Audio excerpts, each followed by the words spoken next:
Recognize myself for opening remarks, and thank you, Ranking Member Baldwin, and Chairman Cruz, Ranking Member Cantwell, and our witnesses for working to put this important hearing together. Artificial intelligence will undoubtedly usher in significant improvements in quality of life for the American people. It will make many workplaces safer and more productive, helping to increase output, raise wages, and grow the economy. It will enhance manufacturing capabilities, especially those of critical importance to our economic and national security, such as semiconductors and those in the defense industrial base. It will make it easier to reshore manufacturing through human-enhancing automation and digital twinning simulation. Smart systems and devices have the potential to revolutionize healthcare, improving early detection of diseases such as cancer and helping people with disability live better lives, not by replacing doctors, but by augmenting their diagnostic and treatment capabilities. AI-enabled research, aided by self-driving cloud labs, could massively reduce barriers to the discovery of new drugs. AI's potential in the healthcare industry presents unique opportunities to save and improve lives. I've also noted that, as I travel the state, some North Carolinians share concerns about the growth of AI in automated or autonomous technology. There's a natural hesitancy towards technology that may disrupt incumbent industries or systems. It's normal to worry about the impacts of advancements on your job, your children, and your community. But if we have learned anything from our history, it's that innovation is the lifeblood of the American economy. Our nation's story has been shaped by technological advancements that have time and time again expanded prosperity and improved outcomes. I believe that AI, deployed in numerous ingenious ways, can help people be better versions of themselves in their daily lives. For those of us in this room, it's our job to listen to those concerns and to work together in a bipartisan fashion to address potential harms so that our nation can reap the tremendous benefits that AI has to offer. As I've said before, winning the AI race against China is paramount for our national and economic security. The administration is leaning in and providing important leadership. Ongoing work to first identify and then to aid in the export of the American AI stack.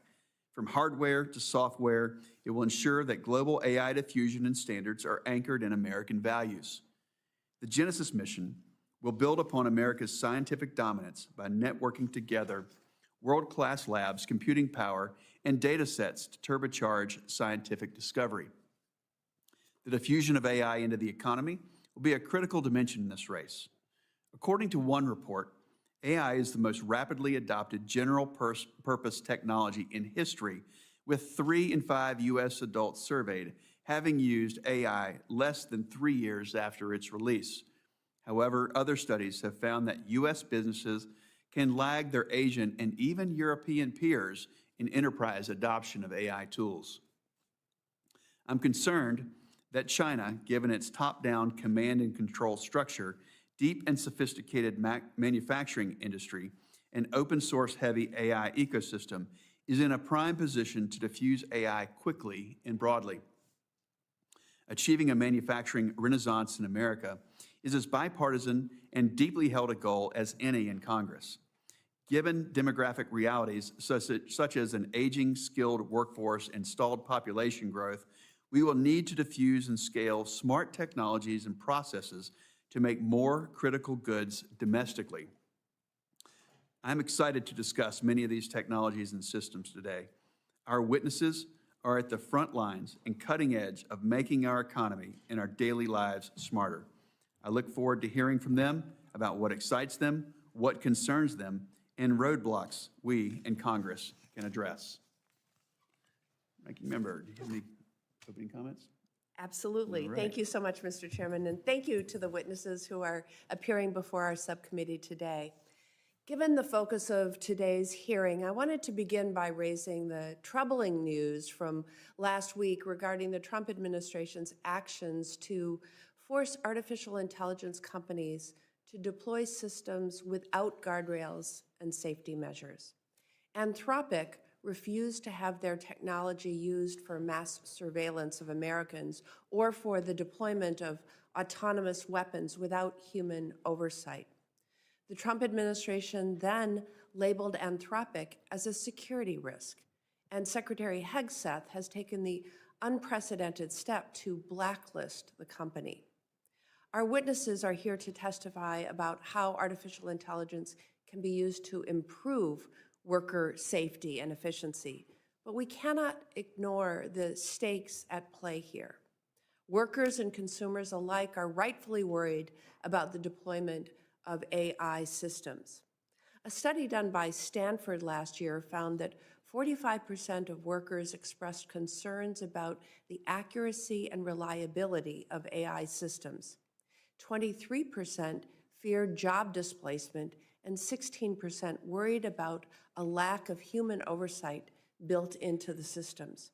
And that doesn't even begin to touch on the concerns regarding privacy, intellectual property, and energy use that comes along with AI. But if designed with workers at the table during all stages, from research and development to deployment to negotiating guardrails with employers, artificial intelligence has the potential to improve productivity, reduce safety risks, and ease burnout in the workplace. The best innovations come from the factory floor. The people actually doing the work know better than any senior executive what the needs, inefficiency, and liabilities are day to day. So I look forward to hearing our witnesses today. And again, thank you for being here. Thank the ranking member. I'd like to introduce our witnesses for the day. Our first witness is Dimitri, and help me on this one, okay? Pronounce your last name for me. Yannikopoulos. I even have a phonetic spelling here, but I thank you for that. Mr. Yannikopoulos is the Chief Innovation Officer at Rad AI, a San Francisco-based company using AI to help radiologists save time on reporting, allowing them to spend more time on patient care. His experience applying new technologies to healthcare spans over 2 decades. Our second witness is Brittany Ung. Ms. Ung is Vice President at Siemens Digital Innovative Industry Software. Ms. Ung is an expert in business matters, and she has extensive expertise in the deployment of AI across manufacturing context. Our third witness is Damian Shelton. Dr. Shelton is co-founder and chairman of the board at Agility Robotics. He has almost 2 decades of experience in academia, innovation, and business. And Dr. Shelton founded 2 highly successful robotics companies. Our final witness is Mark Murrow. Mr. Murrow is a senior fellow at the Metropolitan Policy Program at the Brookings Institution. At Brookings, his research focuses on how technology development plays out differently across regions. All right. Mr. Yannikopoulos, you are recognized to deliver your open statement if you're ready. Chairman, ranking member, and members of the subcommittee, thank you for the opportunity to testify. I come before you as a healthcare AI expert who has deployed artificial intelligence nationwide, as a caregiver who has supported my wife through cancer, as the spouse of a nurse practitioner who with more than a decade of frontline primary care experience, and as a patient who has lived with multiple sclerosis for more than 2 decades. These experiences have shaped who I am and are why I am here today. They have fueled my more than 20-year career in healthcare. They have given me a firsthand view of how care is delivered, how decisions are made, and what happens when the system works and when it doesn't. In each of these roles, I've seen the same reality. Outcomes often hinge on whether a diagnosis is made quickly and accurately, because in healthcare, the most dangerous failure is not a machine failure, it is a missed or delayed diagnosis. Research from Johns Hopkins Medicine estimates that nearly 800,000 Americans each year die or are permanently disabled because of diagnostic error. Extensive research has shown that errors often occur because clinicians are operating within an increasingly complex and strained healthcare system, managing rising volumes, time pressures, and expanding information. Imagine a patient arriving in a community emergency department with sudden chest pain. A CT is performed, the cause of something rare but deadly, an aortic dissection, a tear in the body's main artery. Without rapid diagnosis and treatment, a quarter of patients can die within 48 hours. Today, AI is helping at multiple points in that patient's care. Within minutes, AI can analyze the images and help flag the findings, so it is reviewed immediately. When the radiologist opens the case, AI can help integrate trusted clinical guidance directly into their workflow, drawing on peer-reviewed evidence developed through organizations like the Radiological Society of North America. It does not replace the physician. It strengthens confidence and trust in the diagnosis. Once the diagnosis is made, the care team must act quickly. The patient may need to be transferred for life-saving surgery. AI can help ensure the diagnosis is clearly communicated, documented efficiently, and shared across care teams so treatment can begin without delay. That is productivity. That is coordinated care. Research published by the American Heart Association shows that coordinated care pathways for aortic dissection reduce delays and improve survival. We see the same reality in stroke care, where every minute of delay risks permanent death of millions of brain cells, controlling vital functions of the body. Faster diagnosis and transfer can mean survival and less disability. But the story does not end there. That same scan may reveal a quiet lung mass, not an emergency today, but something that must be followed carefully. AI can help ensure follow-up imaging is scheduled, care teams are alerted, and patients do not fall through the cracks months or years later. Unfortunately, over half of patients never receive the follow-up care their conditions require. For those Americans, the risk is not theoretical, it becomes their reality.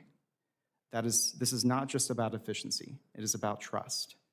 We are asking clinicians to manage rising imaging volumes, expanding documentation requirements, and increasingly complex patient needs, while the healthcare workforce is shrinking and burnout remains high.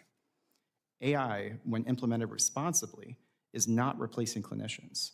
It is acting as a pressure release valve, helping reduce cognitive burden and supporting clinicians in delivering safe and timely care. I have deployed both FDA-cleared AI tools and other clinical software that does not require FDA clearance. In both cases, these systems undergo extensive clinical, privacy, and governance reviews before deployment. Physicians remain responsible for patient care, and these tools operate within existing healthcare laws and professional accountability frameworks.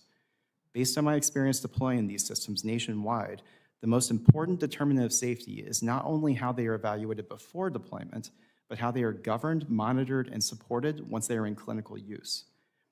This is where thoughtful lifecycle governance and consistent national standards are essential. This is especially important for rural and underserved communities, where access to subspecialty expertise may be limited. AI can help extend the reach of clinical expertise and support clinicians caring for patients regardless of geography and access to local resources. AI is most powerful not when it replaces human judgment, but when it strengthens it. AI will not replace physicians. It will help them do what they train their entire lives to do, care for patients. Less hype, more help. That is not a future promise. It is happening today, because behind every scan is a person, a family, and a moment where getting the diagnosis right can change everything. Thank you. I look forward to your questions. Thank you for your remarks. Ms. Ong, you are recognized for 5 minutes. Good morning, Chairman, Ranking Member, and members of the subcommittee. Thank you for the opportunity to testify today. The United States does not need AI as an abstract capability. Our global competitiveness requires AI deployed on factory floors, in shipyards, and across production systems where it generates measurable productivity gains. I'm proud to take on this challenge. I lead Siemens' maritime business in the United States, where we work hand in hand with shipyards and manufacturers. At Siemens, we are a global leader in industrial AI. Last year alone, we invested $15 billion in the United States to further our leadership in this transformational technology. We are continuing to bring industrial AI to customers and seeing firsthand how AI is most powerful when it connects data to operational decisions in the real world. Through our maritime work, shipbuilders are using our physics-based, AI-enabled digital shipbuilding platform to connect design, simulation, and production planning so that teams can identify bottlenecks before they occur. They can reduce rework, improve first-time quality, and compress production timelines. And by training AI in virtual environments, shipyards can improve planning and performance even in complex production conditions. Industrial AI alongside digital twins and software-defined automation, is transforming manufacturing across industries. We are seeing machine downtime reduced by 50%, energy consumption cut by 20%, and quality control with 99.99% accuracy. Industrial AI is helping manufacturers to achieve up to 40% in productivity improvements. And it's transforming traditional factories into flexible digital enterprises. In modern shipbuilding, innovation looks like being able to create a full digital twin of a vessel before steel is even cut. This means that our customers can simulate how the ship will be built, how systems will integrate, and how production will flow through the yard, all in a virtual environment.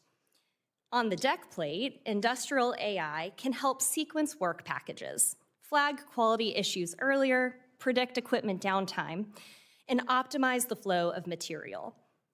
The crews deploying these technologies are spending less time waiting and doing rework and more time building. When these tools are broadly adopted, they become economic multipliers. However, technology does not just transform industry unless the people understand it, trust it, and see how it improves their lives. At Siemens, we've learned that digital transformation works best when the worker is at the center. Manufacturing today faces a shortage of 400,000 open jobs nationwide. The issue is not AI coming for industrial jobs. It's a shortage of skilled workers amid increasing production complexity. Industrial AI doesn't just solve the workforce shortage. It changes the entire equation. These technologies reduce repetitive and hazardous tasks while elevating the skill sets of American workers. As Congress considers AI and manufacturing policy, I respectfully offer 3 considerations. First, distinguish industrial AI from consumer AI.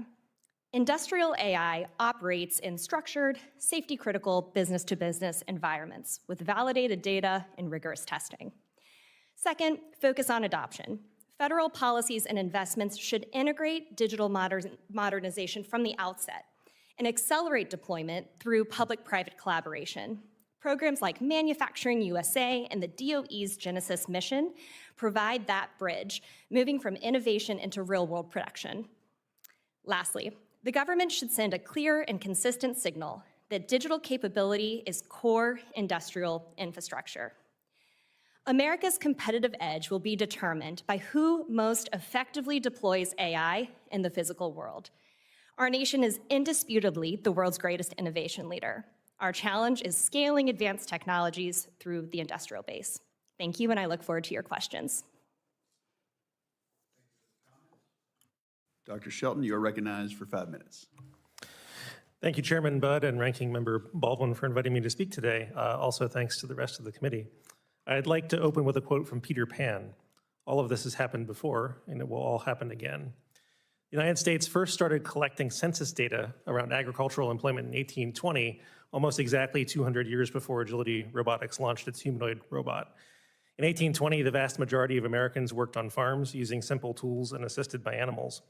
Over the next 200 years, agricultural employment shrank to about 2% of the workforce.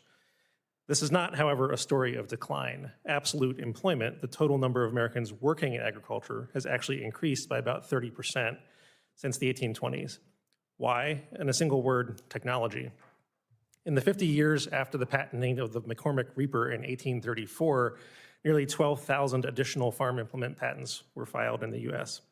Far from destroying jobs, automation in agriculture expanded both direct agricultural employment and unlocked truly staggering growth in the United States. A 30x increase in population and a 40x increase in per capita GDP. The modern AI and robotics boom promises to bring these sorts of transformative changes to the rest of our economy.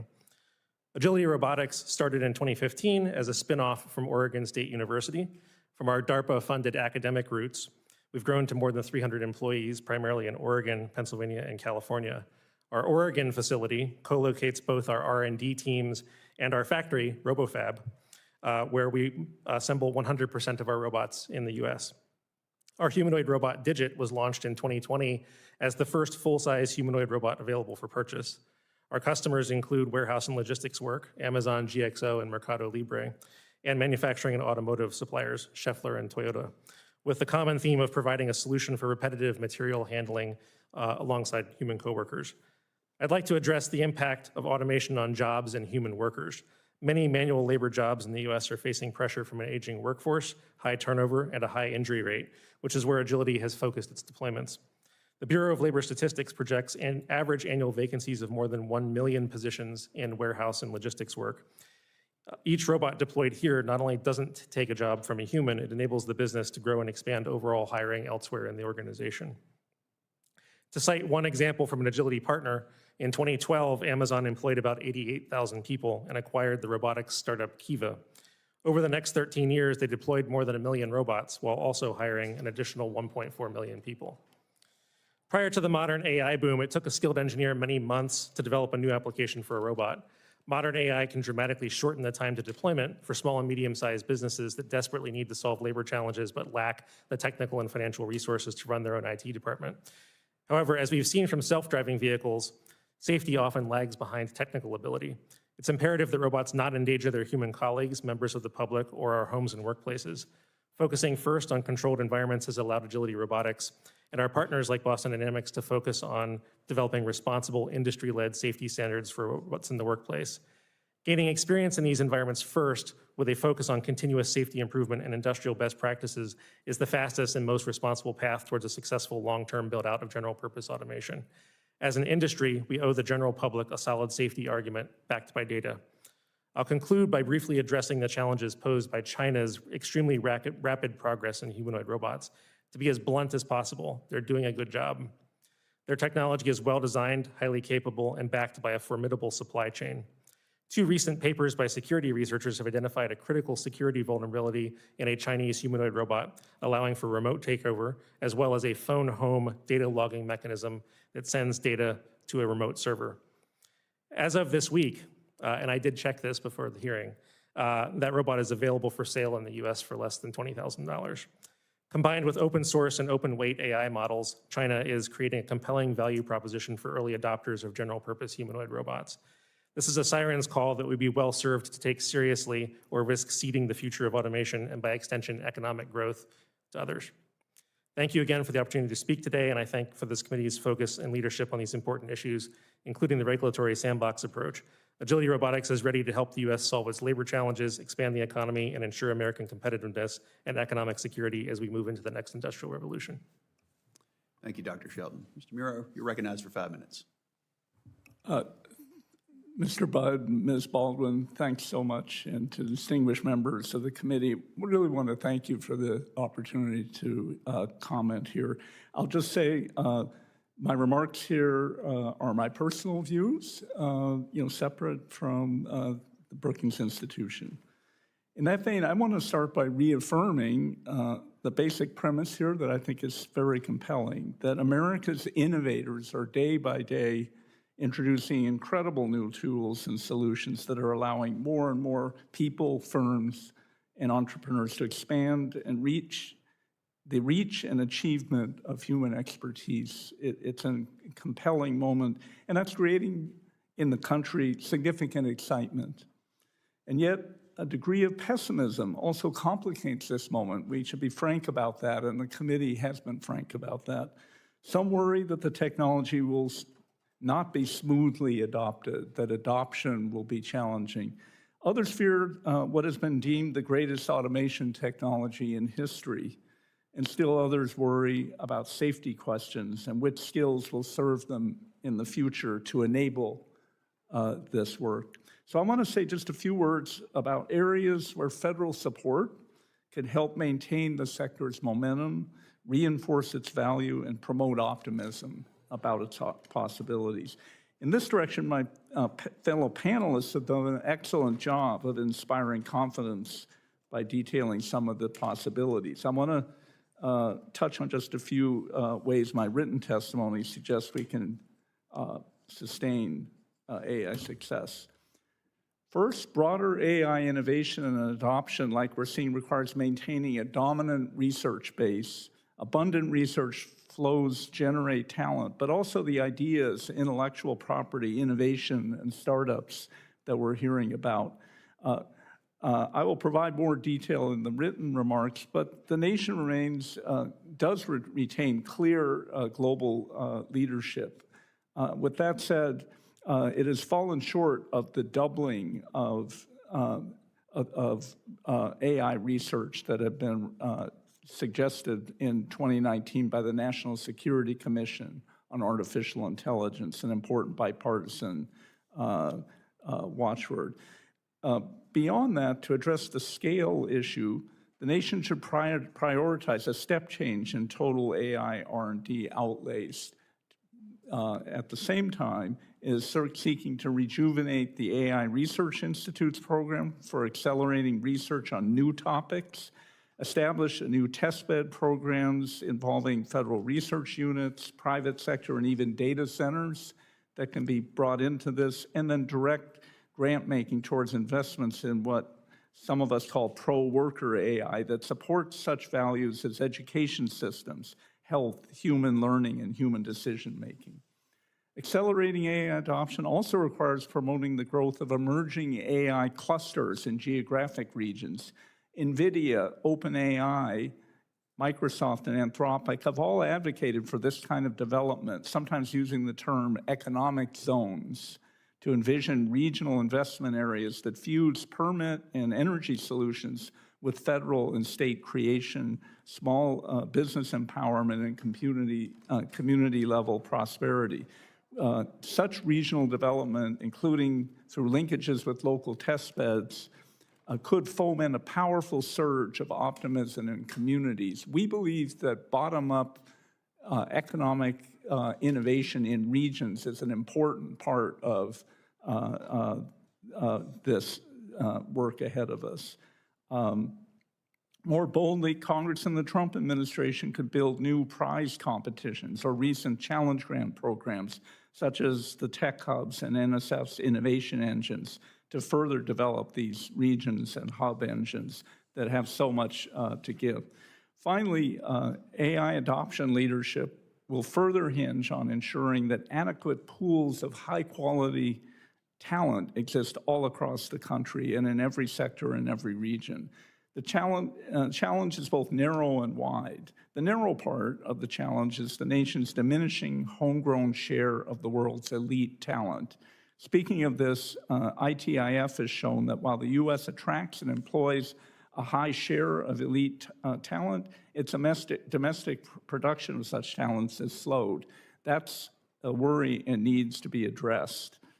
At the same time, concerns around the broad degree of AI readiness are important, and starting now, virtually all workers will need to understand AI principles, be able to understand and direct AI effectively, and be able to evaluate its outputs. AI literacy instruction, as the Department of Labor has been describing in recent months, will need to cultivate agility and install such human skills as judgment, teamwork, creativity, and problem solving. If that is widely achieved, workers will feel optimistic about the technology. If not, I worry they won't. And so a supportive AI talent strategy must foster AI readiness among both elite and general populations. Fortunately, immigrants and U.S. higher ed are proven talent sources.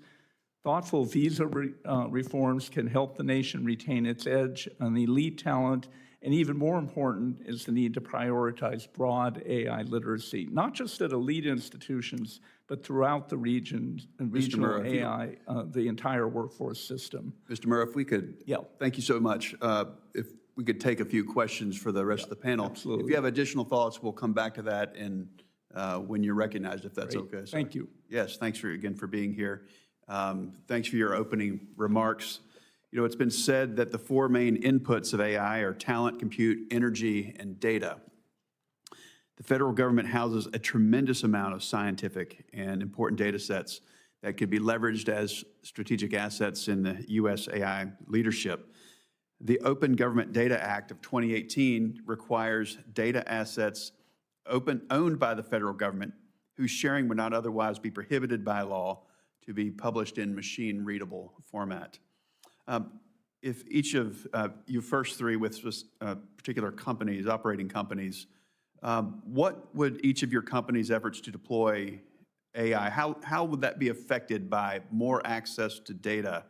If it's AI ready and if it's machine readable and compatible, how would that affect each of your companies? We'll start with you.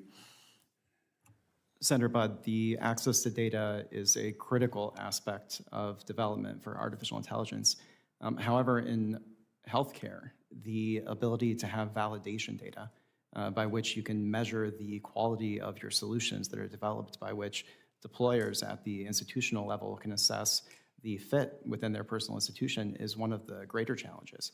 So having more robust access to this machine-readable, translatable, and ideally in healthcare outcomes linked data will provide opportunities to actually assess these solutions, not in a vacuum, but against real American data as part of that. So, more robust access to that would be a significant enabler of adoption and innovation of this new technology. So in the world of radiology, what would be a specific data set that you would look to make more accessible? Radiology, there are two key areas. It's the images and the reports. And the reports in radiology are one piece of siloed information, yet what happens with that? If that quiet lung mass that I referenced in my opening statement, if that's identified, what percentage of that turns into cancer? How do you understand the progression of that? Being able to access that longitudinal information at scale would enable significant development. And for something like that in particular with radiology, that would not violate patient privacy? If appropriately de-identified, which would be a very important aspect of this, absolutely not. Great, thank you for that.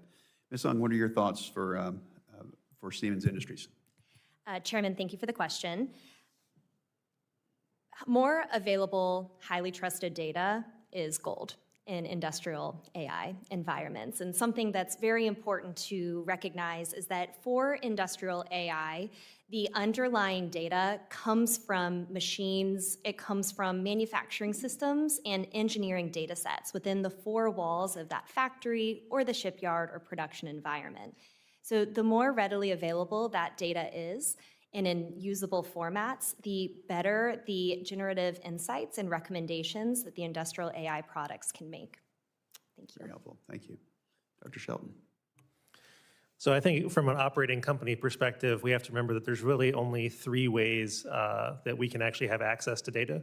The most expensive is we can go out and generate it ourselves, and you see robotics companies trying to do that today via teleoperation. The second is when the data is available on the public internet for free, and this is one of the ways that the modern AI frontier labs have made such rapid progress training their LLMs specifically.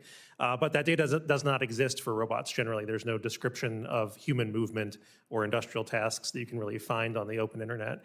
And then the third way is simulation. And although there's been a lot of rapid progress, I'm sure you've seen news reports with NVIDIA and others who've done that kind of work, we're still in the early days of that really being viable for large-scale training of robots. So the government release of data is actually helpful a couple of ways. First is it gives us a very broad look at the economy as a whole. Although agility has been focused to date on these internal warehouse jobs, there are broader classes of job that would pull on things like large geospatial data sets and other large public data sources that would be very exciting to have access to. And second is I think it gives us a broad representative look at what people are doing. It's part of the reason why I cited the census data is that the government has a very large role to play here, identifying areas where there are opportunities for robots to get out and do useful work. So excited to be a part of that. Dr. Shelton, do you have an example of those ideas inside the census data? Yeah, I mean, I think what's fascinating with this is how large of an opportunity there really was with underemployment in sectors like the warehouse and logistics world. Feeding things like accident data, human performance data and stuff allows us to focus on the very high value tasks that actually improve worker safety, improve worker health, and allow those workers to redeploy elsewhere within the org. So we're excited about being able to tailor what our product offerings are to the needs of the broader workforce. Dr. Shelton, do you think that would help with adoption? I mean, there's a general fear out there about job replacement. It's sort of a generalized concern. But if you show massive areas of underemployment in a sector such as warehouse and logistics, where there's need for much more workers, do you think that would help with adoption in those areas? Absolutely. In fact, we see a lot of pressure from the small and medium business community as well that would love to adopt this kind of technology. And it's without name checking a specific retailer, we were approached by a small but nationwide retailer a number of years ago looking for a back warehouse automation solution because they were having staffing challenges. Unfortunately, it was not possible at the time with the technology that was available to us circa 2020 to really engage with them. But I think the broader look at the labor pressures that are faced by those businesses in particular would be super helpful. To give us a quick snapshot of the timeline, if you had that conversation in 2020, Correct.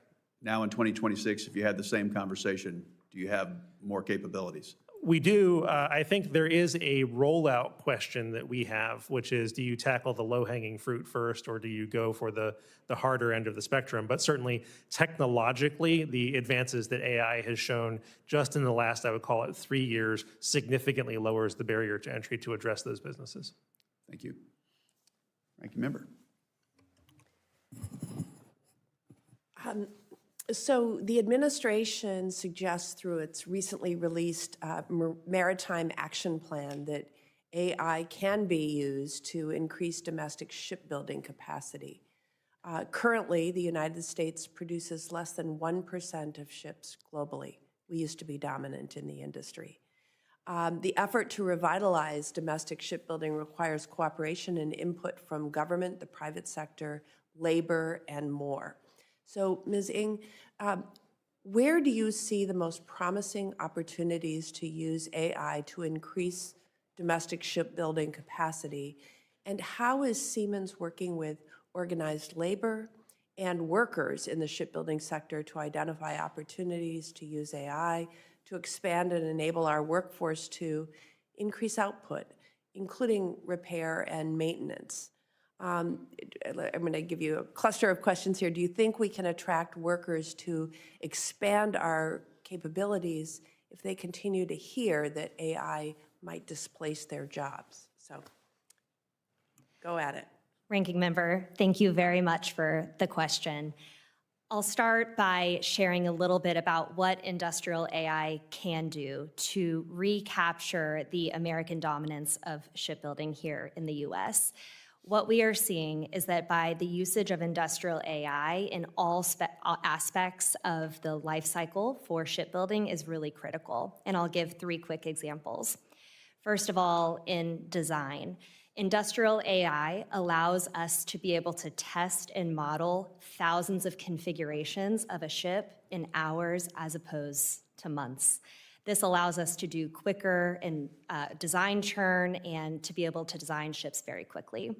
Secondly, we're seeing with production, we're using industrial AI to help basically simulate material flow, workforce allocation, and sequencing of work packages so that work done in a back shop on a shipyard is very efficiently sequenced and done quickly. This allows us to execute on that work and on those great designs even faster. The third example that I can give is in sustainment. We're using industrial AI applications with predictive maintenance to be able to preserve uptime so that all of our machines and all of our capabilities in the shipyards and in the back shops are able to operate efficiently. We're seeing that bringing that entire life cycle view together, we are very able to reestablish that dominance. The other question that you had around how do we continue to support the workforce and make sure that we're being able to retain that workforce is, I would say, pretty straightforward. We have to have a strategy to attract workforce and retain them, meaning the workforce is becoming increasingly digitally native. They have expectations. They want to work with top-of-the-line software and AI-enabled tools. So we're really honored to be able to provide that as part of talent acquisition strategies for manufacturers and shipbuilders specifically. And I certainly want to just encourage you to have them at the table from the beginning, not introduce them at the Absolutely. end. Mr. Murrow, I have a question for you. Last month, you co-authored a piece titled "Turning the Data Center Boom into Long-Term Local Prosperity."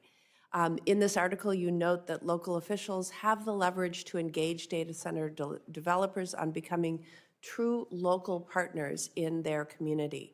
The article highlights some efforts in Wisconsin, specifically Microsoft's partnership with the University of Wisconsin-Madison in the development of the AI Co-Innovation Lab, and their partnership with Gateway Technical College to train workers. What should local officials be trying to get out of these negotiations? We got a lot of them going on in Wisconsin. Wisconsin actually is a demonstration, almost like an aerial view of data center development that is benefiting a region that is tied to broader economic achievement for the region too. That's because they are technology themselves. They are a source of computer processing, high-speed technology that could be tied in and is being tied into regional university activity, research, and so on. And then there's users of energy and places for energy innovation. So data centers can be thought of in a very broad way, along with their important national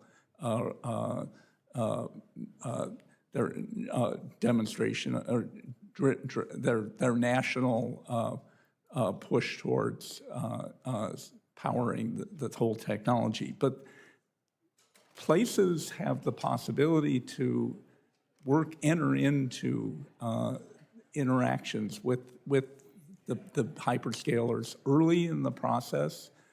We think there's an opportunity for them to trade essentially very quick initial ability to save, and to establish quick permitting in response in a trade with the companies to build these kind of partnerships in the region. So I think the more a region has a sense of its technology goals and where those intersect with the hyperscalers, and I think there are lots of areas for particular research, work on energy issues, test beds of all sorts. So I think there's just a wider array of possibilities in regions.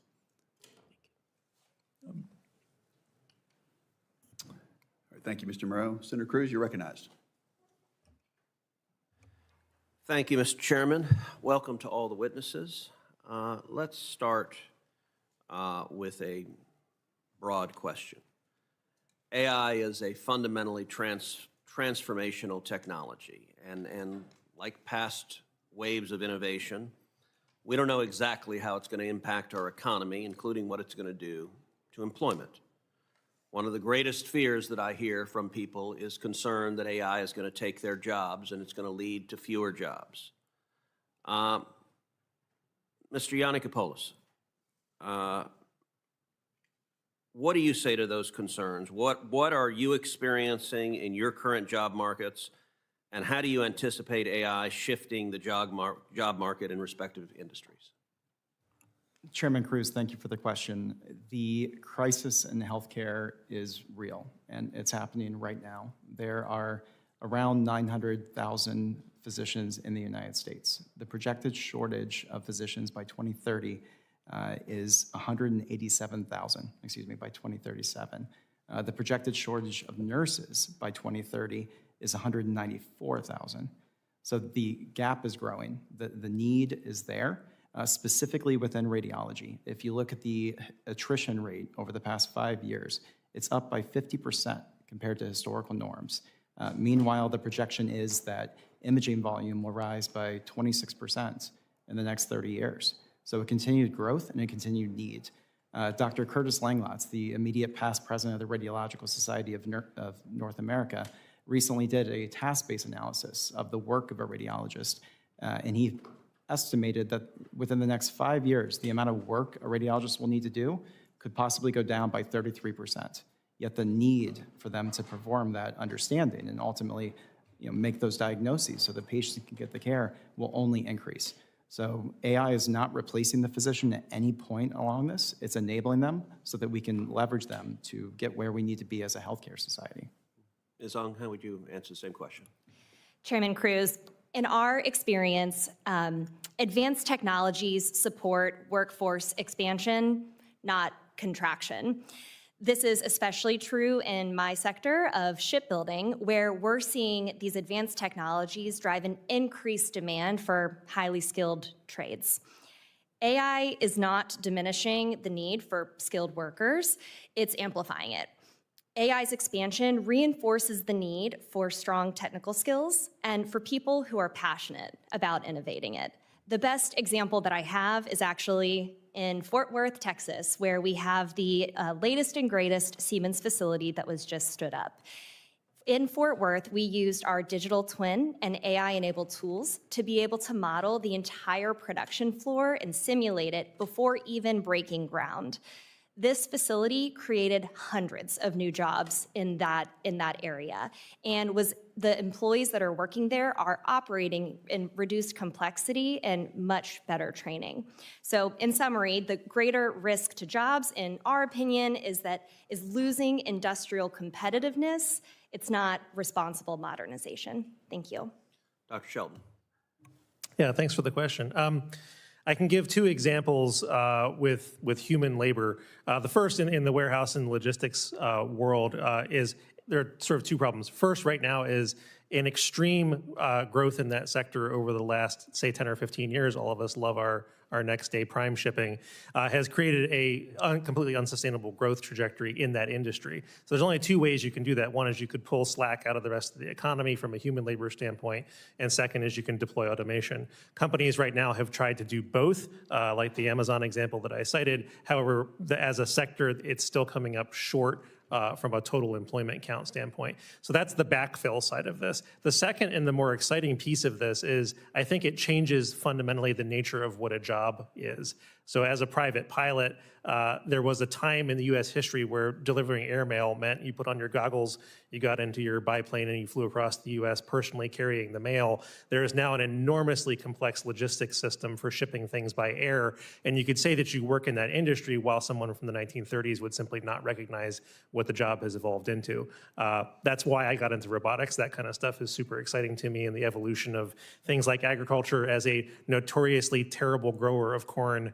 I think people aren't aware of how hard modern agricultural jobs are and just how far we've come on that side of the economy. So I'm an optimist about this. I do think we should be cognizant that there are evolutions of jobs over time, and we should be sensitive to that, but it is also the path forwards. Okay, two final questions. What is something that you hope AI could do in your industry that we can't currently do yet, number one?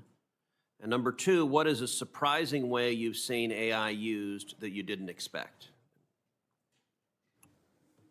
I will answer the same way, but from two different perspectives. If you look at precision medicine pathways, AI has already opened those up in ways that we've never seen. Take my personal diagnosis journey. It was 10 years to that, ultimately. 10 years of varying symptoms that were ultimately dismissed because I was a white male with Greek heritage in Florida, which is not exactly common for multiple sclerosis. Being able to identify that this, varying numbness, all these different parts and pieces personalized to me as an individual and understanding in our broader healthcare system could have shortened that cycle of diagnosis. That's what it's already starting to do, but with better integration, better understanding, better tailoring of the medicine and the understanding to the individual, it will be able to take that to the next level. This is where we're getting into predictive cancer scores, different things like that, so that you can identify a path that a person's on, not when they're already on it, but before they start it, and really make a big difference. Okay, briefly, Ms. Sung and Dr. Shelton. To answer your first question, we want to see AI adopted throughout the entire life cycle, as opposed to in silos, so say maybe just design or just production or just sustainment. For the second question, what has surprised me the most is seeing the application of industrial AI with the US Navy, which is my customer. We've been able to work with the Navy to digitally model the 4 shipyards and help them to be able to plan for future work. So when you build a submarine, you have a whole maintenance plan that comes associated with that. And what's surprising to me is the ability to use industrial AI to actually model out new dry docks, new backshops, all of this new physical infrastructure that doesn't disrupt the current availabilities and work happening there. Thank you. So the very first time we deployed one of our robots, Digit, the humanoid, doing a task, it took an engineer, as I recall, somewhere about 5.5 weeks to really prototype that. By 2023, and this video is actually on our YouTube channel for anybody who's curious, we decided to hook an early version of ChatGPT up to it to see if it could write code that could run the robot. And shockingly, and I was completely gobsmacked by this, it worked on the first try. Nothing in technology ever works on the first try. So that was a really interesting outcome. Now, at the time, it was not hardened, it was not deployable, but as a sort of a shot across the bow of things that were to come, it was super interesting. I would love, and this gets back to Chairman Budd's question about the data set availability, that worked is a sign that we can take descriptions of tasks that we want robots to do and use automated tool sets to get them deployed as rapidly as possible. It's an exciting and completely novel side of the industry that continues to surprise most of us who've been in the field for a while. Thank you. Thank you, Chairman. Senator Blunt Rochester. Thank you, Chairman Budd and Ranking Member Baldwin, and thank you so much to the witnesses for this hearing. I get very excited about this topic. I was former Secretary of Labor in Delaware as well as head of state personnel, but I also had the opportunity in the House, when I served in the House, to start a bipartisan future of work caucus. Because for me, if anybody says they know what the answers are or whether the economy is gonna, we're gonna have more jobs or less jobs, you really don't know. This is all so new and so impactful in so many parts of our lives. I'm on the HELP committee, so healthcare. I have a nursing workforce shortage bill, so healthcare is important. I am from an ag state, so we think about precision agriculture. I saw a woman use an iPad in her kitchen to control her crops. So to me, this is very important. Our state has a statewide AI commission, and we're setting up clear guardrails on ethics, safety, transparency across models, on training, creating a regulatory sandbox, and also new legislation. We also have 2 land-grant institutions, the University of Delaware and Delaware State University, that are actually turning AI into real-world innovation and workforce pathways. And we have a lot of local companies like Qnity who are deploying new hardware to improve AI systems. And we also have to pair AI adoption with real safety guardrails and policies that ensure that we strengthen our workforce instead of sidelining it. And I think, that's one of for me, I'm a pragmatic optimist, let's put it that way. So there are the good things, but I also understand that we don't want to leave people behind. Whether it's a podcast, whether it's magazines like The Atlantic, the AI and the Future of Work, it is truly everywhere. We are reshaping how we work. I want to really kind of tailor my questions to something kind of picking up on Senator Baldwin about the workforce and how the workforce is included as these changes are happening. And I'll start with Ms. Ung. What does engagement with your workforce look like when it comes to designing and implementing AI-related changes? Could I start with you? Absolutely. Thank you for the question. As I mentioned in the opening statement, what we have found at Siemens is that digital transformation truly does work best when the worker is at the center. And that is over a multitude of ways. The best way that I can provide a story, though, is actually a story from the Puget Sound Naval Shipyard.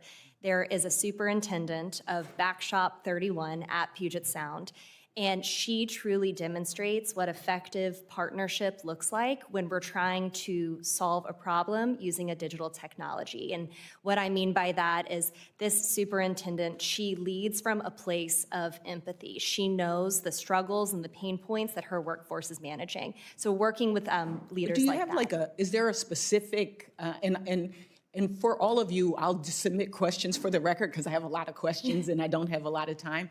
But I'll follow up with you on, is there a specific process that you use of a way to get that information and then turn it into your policies? I know that, Mr. Murrow, you said in your testimony, Brookings' analysis suggests 30% of all workers could see at least 50% of their occupation tasks disrupted by generative AI in the coming years. So even with the updating of tasks, can someone share with me how you include workers in making sure that their jobs, they're reskilled, that they're trained, that they have what they need to keep up? And maybe I'll start with you, Mr. Morrow. And I have 41 seconds. Yeah, no, it's first, those statistics are directional. Clearly, there's tremendous uncertainty around but we're talking about a pathway. Yes. We know that there'll be significant disruption. Disruption, though, can be positive or negative, and we think significant aspects of AI's impact on work will be disruptive, but also beneficial. I mean, I understand the difference between a horse and a buggy, and now we have cars. I get that part. I'm looking for, and we'll follow up with each of you, what specific things are we doing to prepare the workforce and also include them in the help and decision-making of how to make sure that it's not so disruptive? I love the issue of coding. We were pushing people to go into coding, and now the machines can code.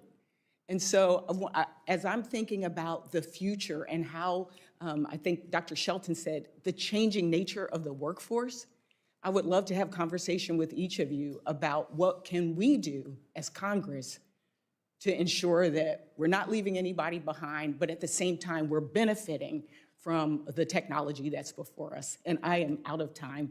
I yield back. Thank you, Mr. Chairman. Thank you, Senator. Senator Blackburn. Thank you, Mr. Chairman, and to each of you, thank you for being here. Establishing a framework for AI is something that's going to be very important for Congress to do. President Trump asked me to take the first stab at drafting the Trump America AI Act, and it's based off of his executive order. I was pleased that the executive order included protections for what I call the 4 Cs: children, creators, communities from job loss and high electric rates, and then censorship. We know that AI and the LLMs are biased against a lot of conservatives. And in Tennessee, I like to say we have a good, bad, and ugly relationship with AI. Our manufacturing, logistics, healthcare, really like it. A lot of our innovators that hold patents and trademarks and work with our auto industry, and then, of course, our entertainment industry with our musicians, our songwriters, our screenwriters, our script writers are really quite concerned about what it's going to do and their ability to protect their name, image, likeness. So having the proper guardrails in place are important. And we know that every industrial sector has had those guardrails except the virtual space. And once we define what the rules of the road are, we free up innovators to take off and do great work because they know what the playing field is. So thereby, they can develop a strategy to win. So that is the purpose of our having the Trump America AI Act and putting these protections in place. And I think it's Mr. Yannikopoulos. Am I saying that anywhere near right? Very close, Yannikopoulos. Kopoulos. I did get very close. You did. All right. As you know, Nashville area really is the healthcare informatics and healthcare interactive technology hub. And we're seeing so much innovation that is taking place there. And we're really, when it comes to predictive diagnosis, disease analysis, remote surgeries, telehealth even, we see the benefit of these applications. The but comes into place when we talk about creating a digital health ecosystem and privacy concerns that are there. So in your work, I want you to talk about that importance as an innovator and a patient. I'm going to give you a total of a minute. And then if you want to submit something longer form to me, I would welcome that. Excellent. As a developer within healthcare, governed by business associate agreements, we are clearly within the scope of HIPAA. HIPAA is an elastic rule. It started out as an insurance. Needs to be modernized. It does need to be modernized, but it started out as an insurance In order to portability. include all of this, yes, as I say, it came about, it covers the fax and the fax machine, the paper and the fax machine. It covers the access to data, and with electronics, we have the ability to audit it. That's really right. key with the transformation we've gone through. Nashville, as you've mentioned, has led the pack in that. And what I see out of the large institutions is they're approaching this as workforce transformation. It's not simply leveraging technology to do what you've always done. It's how can we leverage the technology to do something new with it. And as a patient, that's where the benefit sits for us, if we can receive better care pathways as a result of that. Ms. Ung, I want to come to you in your work. Let's talk about the difference between industrial applications and commercial applications, because I think this gets lost many times as we talk about how consumers approach the utilization of a technology and their expectation of that. And as we've developed tech policy through the years, I've told people, look at the computer and look at the back side and the front side. And there is truly a difference that is there. And with AI, and the fact that AI, coupled with the other computational sciences like quantum, is going to yield faster, more accurate results. But talk about the difference in the industrial and the commercial. Thank you, Senator. You touched on it perfectly, which is that in a manufacturing and industrial environment, oftentimes the work is safety critical and operating in a high tolerance environment, meaning that precision matters extremely importantly. So consumer AI is using, all of the internet to analyze data and do various things. Industrial AI is using much more controlled data sets from machines on the floor, from manufacturing systems, and from digital engineering data sets. And it's using that controlled data to generate insights and make recommendations.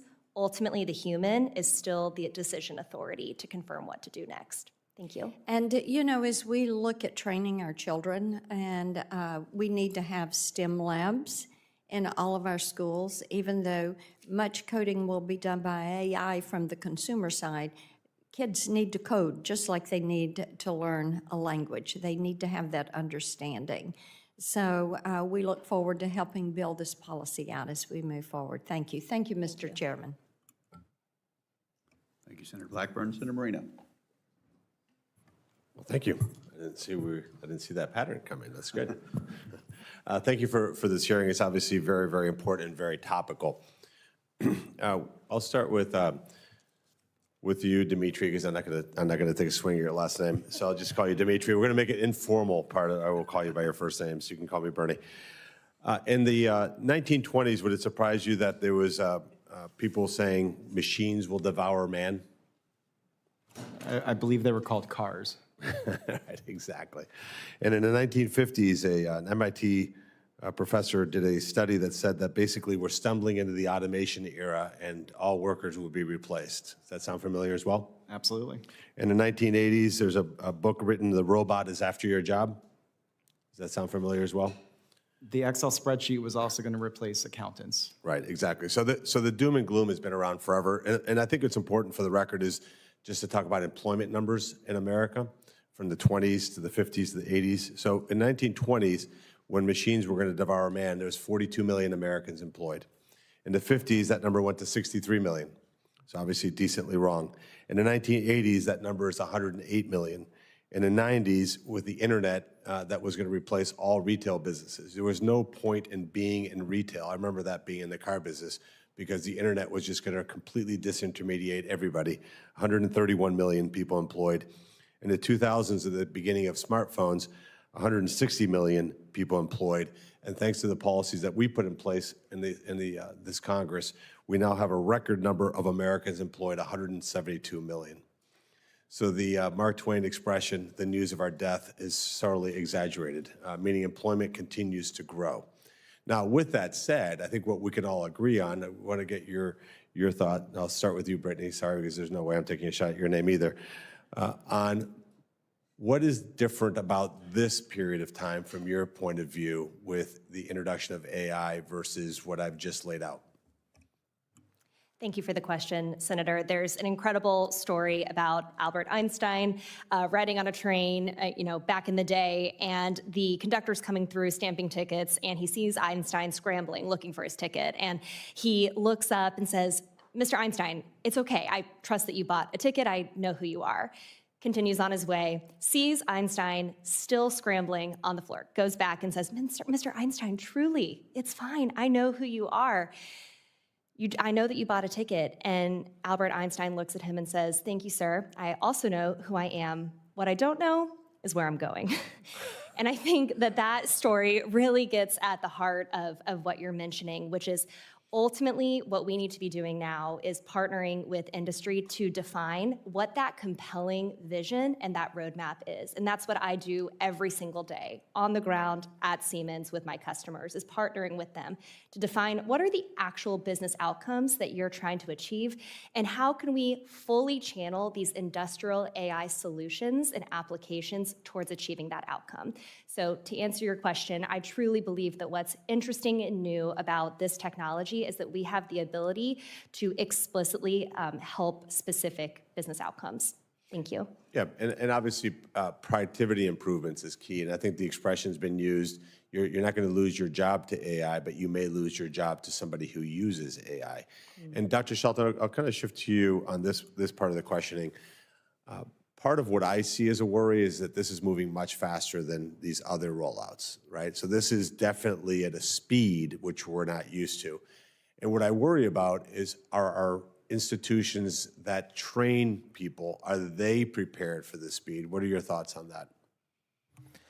It's a qualified yes, I think, to your question, although I would agree that the speed here is very different. I think something that everybody in this room has had to grapple with AI is we did not perceive automation coming for our jobs or evolving the nature of work for us as largely knowledge workers. And I think, ironically, people more on the manual labor and the blue collar side of the universe has had, several hundred years to get used to the idea of using tools to accomplish more than they could have accomplished on their own. That's why I used the farming example in my opening statement. Those of us who deal primarily on the knowledge side of the universe have not had options to deploy autonomous agents until the last, let's call it 6 months, to go off and do portions of the tasks that we're using them for, not to do the job per se, but to do a subcomponent of it. So I think all of us who are on the more knowledge end of the economy are going to have to evolve very rapidly to start understanding our job as managing fleets of autonomous workers who are working on our behalf, as opposed to doing that work ourselves. And that is quite different. From a university standpoint, I think there's going to be a rapid pivot back to the liberal arts. This is something that my wife, who's an English professor, likes to remind me with some rapidity, is she's known all along that it was all about talking. And I have to concede that that's probably looking like it's going to be the case over the next 20 years. All right, thank you. Thank you, Senator Moreno. Senator Hickenlooper, you're recognized. Thank you, Mr. Chair. Thank you all for being here. Certainly a very timely hearing, and I commend the chair for that. Let me start just with talk a little bit about product testing. Mr. Giannakopoulos, I think that's close. Thank you for sharing how RAD AI is integrating the software to support quality, to the delivery of quality healthcare to patients. And as you know, software, hardware rigorously tested before they are used with patients. There's endless testing and backing up. We're working on bipartisan legislation called the Vet AI Act, which promotes evidence-based best practices to help companies have their AI tools independently evaluated by independent third parties. Let's leave it at that. This helps increase transparency, promote accountability for responsible system design. I think to a large extent, it creates trust in the customers.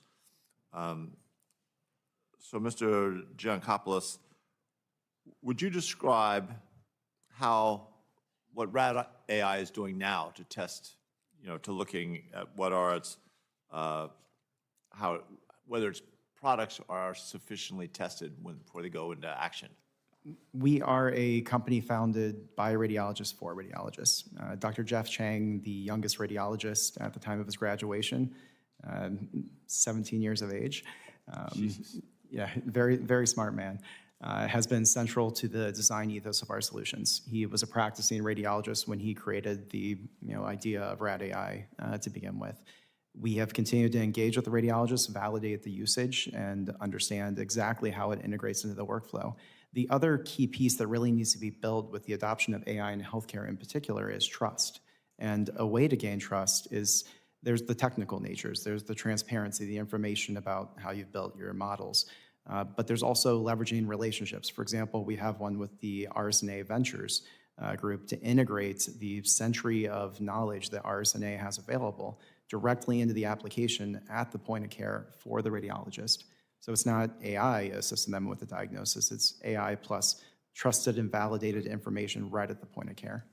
Huh, cool. It's worthy of a longer discussion. Ms. Ung, is that right? Somehow close? See, I'm not scared of these, difficult names, unusual names, we'll call them. I have a difficult name, Hickenlooper. Thanks for your testimony and sharing how all the work that Siemens is doing around, how AI is going to enter new sectors of the economy and especially the industrial economy. It's clear that we're in the middle of a revolution. I think of it as the great transition, right? And I think we're doing several things at once. We're going into AI, we're moving towards clean energy. This will look back 50 years or 100 years from now, they'll look back as the beginning of this great transition. I think it's going to, in the terms of AI, it's going to define how AI supports this growth of small businesses and entrepreneurs, but also attracts students to STEM fields and ultimately will transform our workforce. Now, when two companies enter into a contract, it's essential that the service agreements are transparent, but also that they're enforceable for how an AI system can be used or not used or misused.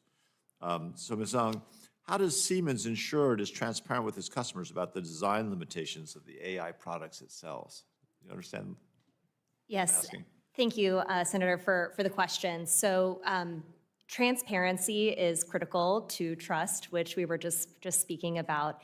And there's several ways that we as Siemens ensure that we're providing full visibility into not only how industrial AI is being used in environments like a beer manufacturing customer that we have in Colorado, but throughout all of the sectors in the United States. And it really comes down to two things. One is allowing the industrial AI application to be able to share the source data. So pulling from which machines, which engineering data sets, and which manufacturing systems that it's producing from. The second is providing explanation or evaluation of why that recommendation is being made, which comes down to the ability that we were speaking about earlier of training folks to be able to work in systems oversight types of roles so that they can engage more effectively with that industrial AI capability. Thank you. Great. I'll hold off. I have a couple other questions, but I'll submit them in writing. I appreciate what they're slave drivers here in terms of keeping us on our time. Only because more showed up, so thank you for the question. Senator Young, you're recognized.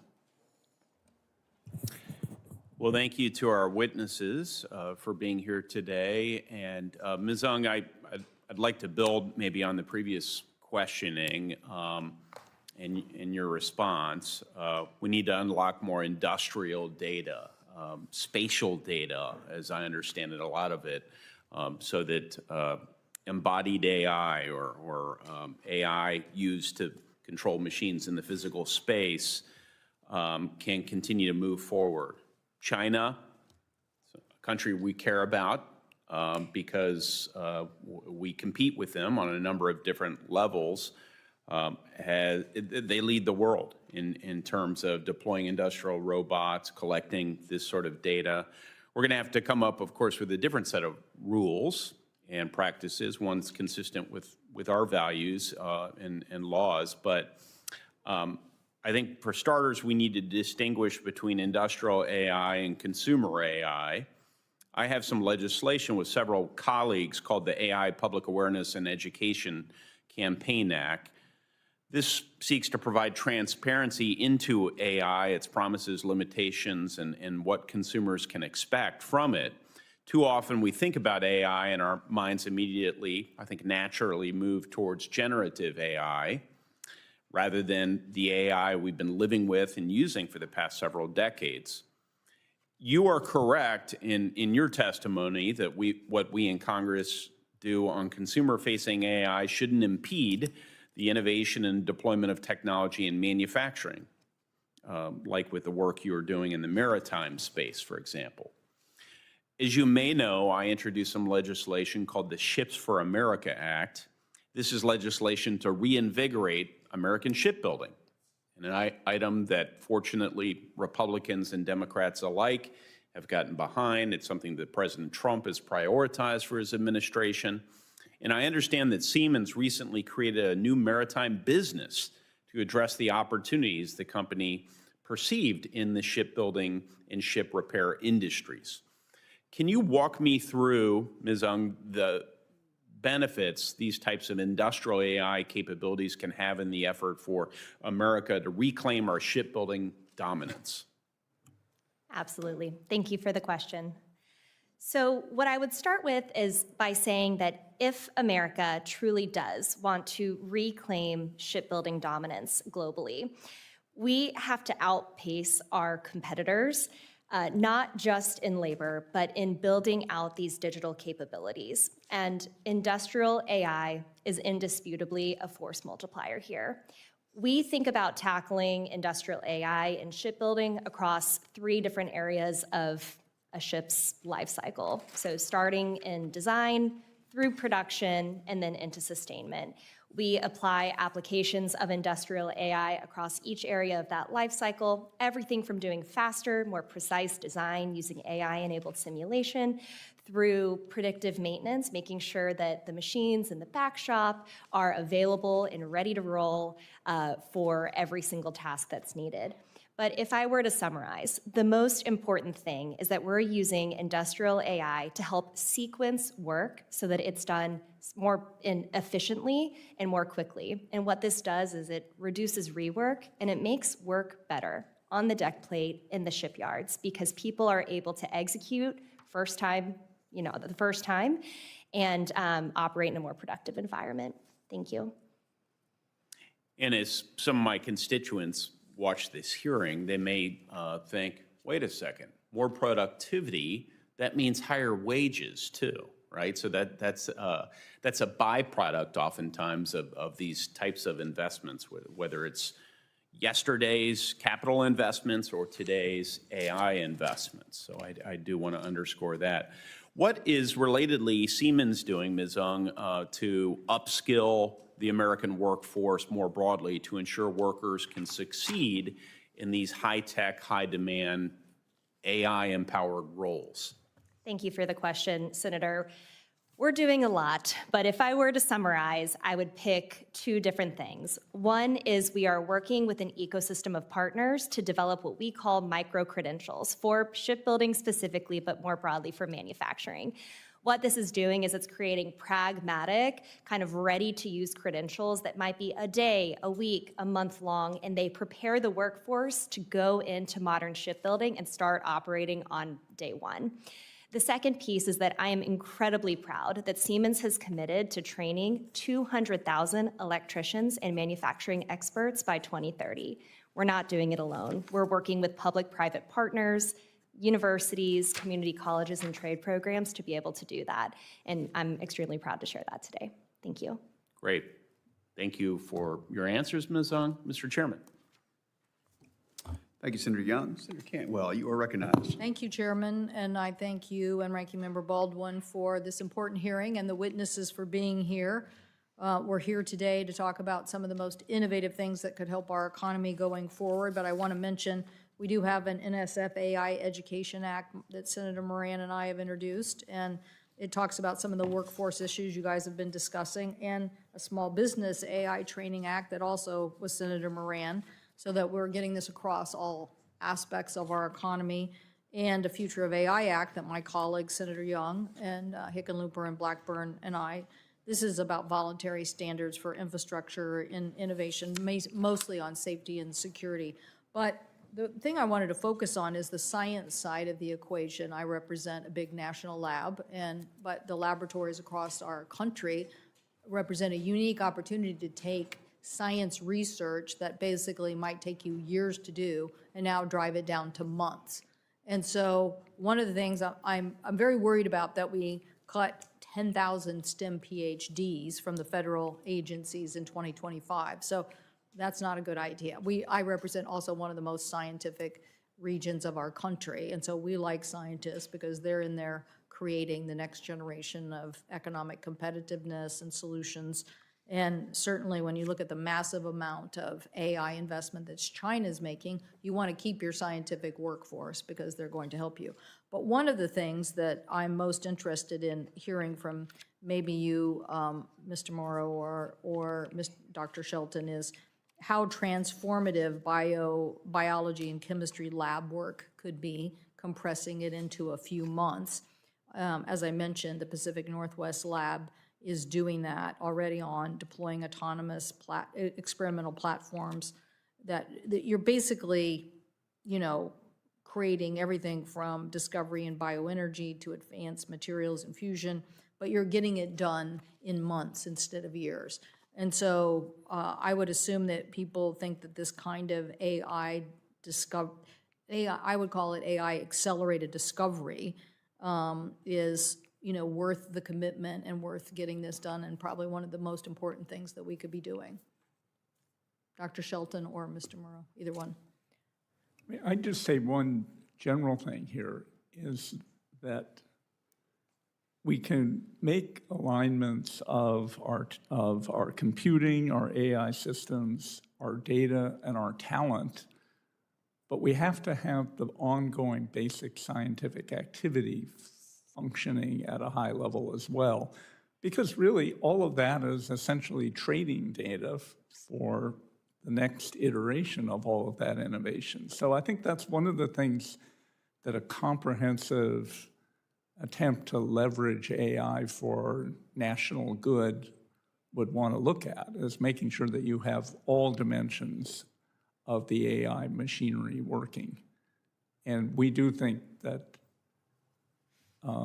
actual scientific activity and the talent it collects is absolutely central. Dr. Shelton.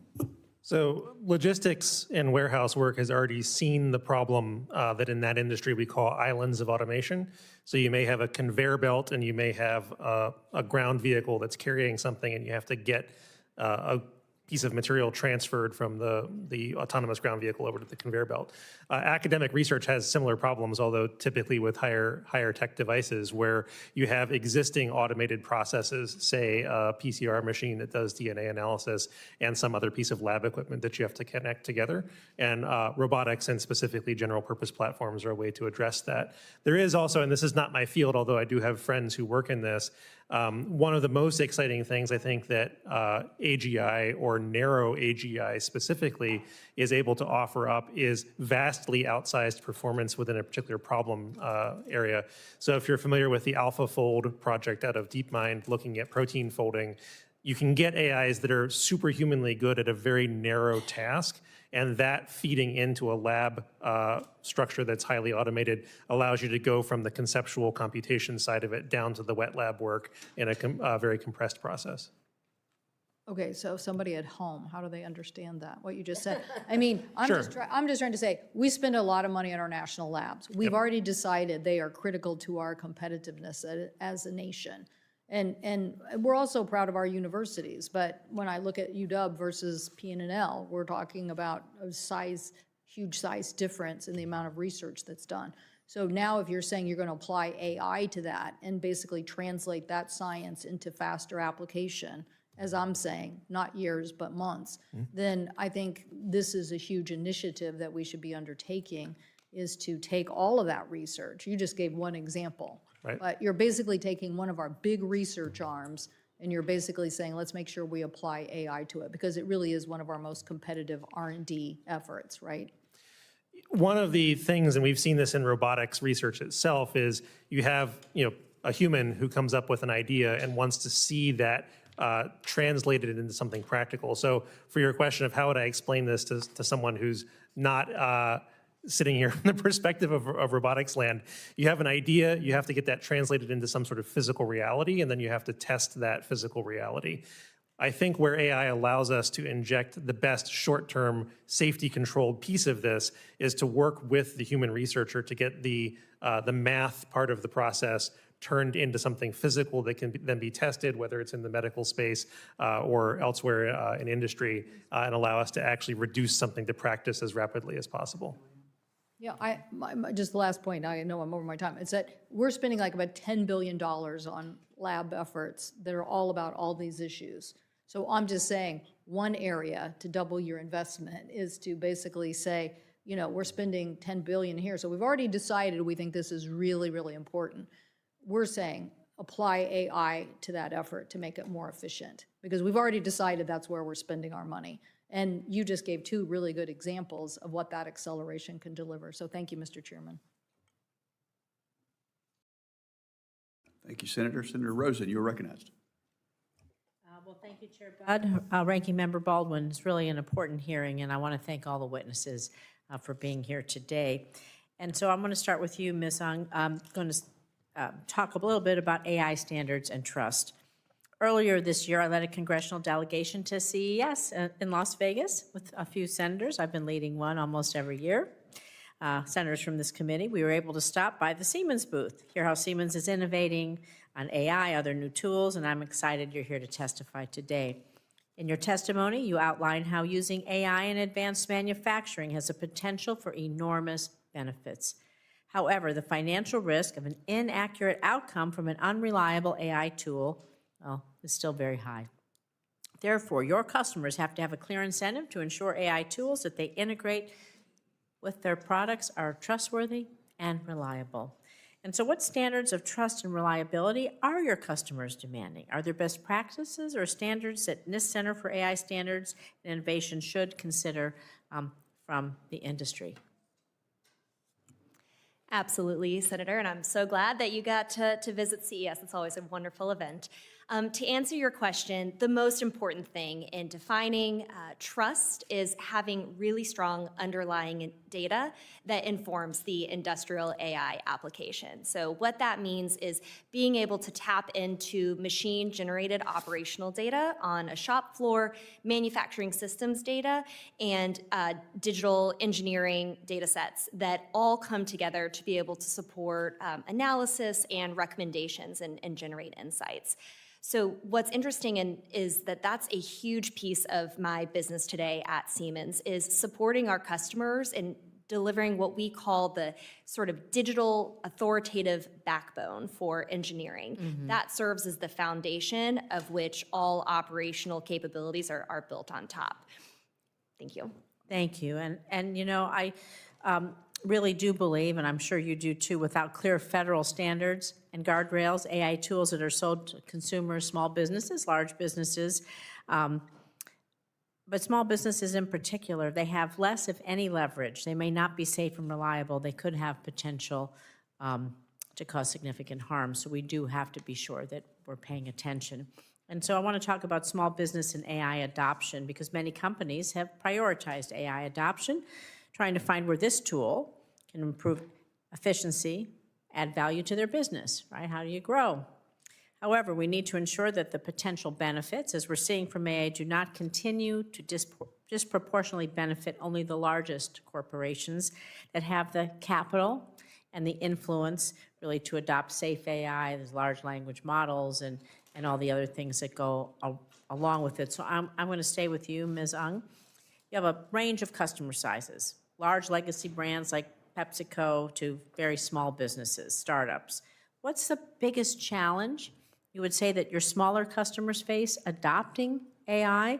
And what can Congress do as we think about, I'm also on the Small Business and Entrepreneurship Committee, so I want to think about the large businesses and the small. What can Congress do to ensure that the AI adoption gap, it just doesn't widen, leaving our smaller innovators potentially behind? Absolutely, Senator, and this is an incredibly important question. We think about adoption for small and mid-sized businesses in three ways. It's awareness, ability, and willingness. So awareness is being able to communicate and understand the art of the possible, of truly what are the business outcomes that industrial AI can unlock for that business. Ability is, yes, to your point, sometimes capital, but it's also the aligned incentives with both leadership and, as Ranking Member Baldwin mentioned, the ability to also have the factory floor workers involved in the process. The third piece is willingness, and this is my biggest passion in life, is organizational change management. So making sure that there's an intentional rollout plan to all segments of the workforce to ensure that that adoption happens. Well, you set me up for, I only have a few seconds for my last question, because your passion is going to lead me to Mr. Moreau to ask this question, AI literacy, right? Because you're enthusiastic about getting it out to everyone. But can we talk about how AI literacy closes that AI adoption gap that we want to happen? So thank you for setting me up for that question. I would just say that this is where regional ecosystems can be extremely helpful. Regional learning ecosystems, regional technology ecosystems, and as part of that, work to make sure that adoption does include these features. More and more regions are beginning to find their own level on these technology solutions. And I think the federal government has historically had a role in supporting regional economic development. I think we can be more pointed and about that, and maybe making this a central area, because the talent piece and the talent piece are intimately connected to the kind of broad adoption that we're talking about technologically. Well, thank you. Thank you again for all of your work, for being here. Great hearing. Thank you, Mr. Chair. Thank you, Senator Rosen. Ranking Member Baldwin, you're recognized for additional question. Thank you. Senator Rosen has queued me up for my next question and my last question as we do a quick second round before closing. Mr. Moreau, I appreciate your highlighting worker security in your testimony. In Wisconsin, we are very proud of being the first in the country to pass a law relating to apprenticeships and registered apprenticeships. We did that in 1911. The U.S. didn't follow suit until 1937, but with the first apprenticeship law in the country, we continue to break enrollment records in part because our apprenticeships focus on in-demand fields. I'd like it if you could talk a little bit more about the opportunities to integrate artificial intelligence into registered apprenticeships and how these programs can help with retraining workers in an AI world. I mean, first, I think our view of apprenticeships is highly shaped by its industrial past, and that's an incredibly important theme and a place that it can be utilized and merge with AI. AI can also add to the learning and training dimensions of apprenticeship through tutorials, AI online supports, and all of those. But I think that we should think of apprenticeship as especially a way to get hands-on work experience. And we're going to need that more and more because it's going to become clearer that strictly, higher education degrees are not going to be maybe more vulnerable to change than very specific subject matter, hands-on experience with people learning a technology.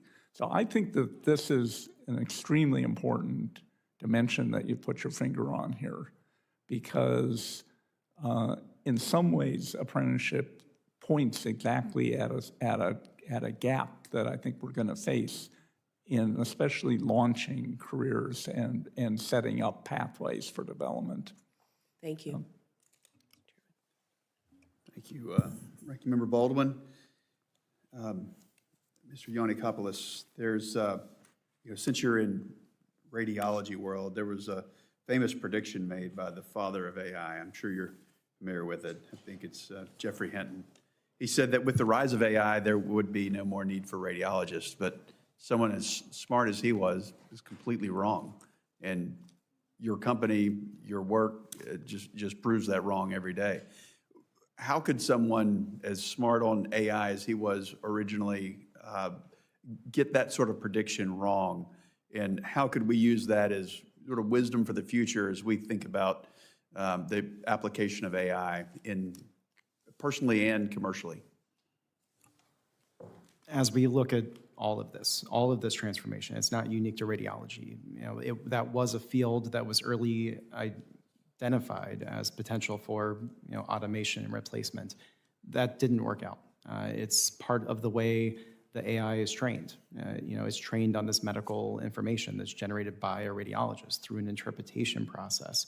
That judgment cannot be replaced. There are going to be edge cases. There are going to be zebras. Again, my personal diagnostic journey, I do not fit any algorithmic assessment that would normally get to that diagnosis, which is why we need the human directly involved. Like, medicine is both a science and an art, being able to put that together and synthesize it. Now, what AI offers as an opportunity is the ability for the radiologists, the clinicians, to synthesize more, understand more, access it without having to dig through records and all these complicated systems, but instead see it presented to them in a really easy way so that they can make that determination. And if you look at rural healthcare in particular, that's an area where we need to augment those institutions. And in North Carolina, ARA Health Specialists in Asheville, where they're originally based out of, they cover most of Western North Carolina right now and serve as the safety net to make sure that patients aren't having to be flown over mountains, literally, to get to other healthcare systems. They do that by early adoption of technology. I met them 20 years ago on the documentation side. And in my last company, they were some of the first in the States to adopt image analysis for improvement of understanding. Now they're using new documentation tools like ours to be able to augment that and integrating the Radiology Society of North America evidence directly into that to really speed it up. So I can't comment on how Jeff got that quite so wrong, but I can share he did get it wrong. And today, they also said self-driving cars would take over by this time too. Radiologists are still driving to work in their cars. We're still waiting on that one.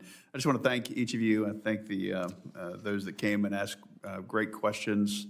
Thank the ranking member, and again, each of your companies, and allowing time for you all to be here today. Senators will have until the close of business on March 10th to submit questions for the record. The witnesses will have until the close of business on March 24th to respond to those questions. This concludes today's hearing. The committee stands adjourned. Thank you.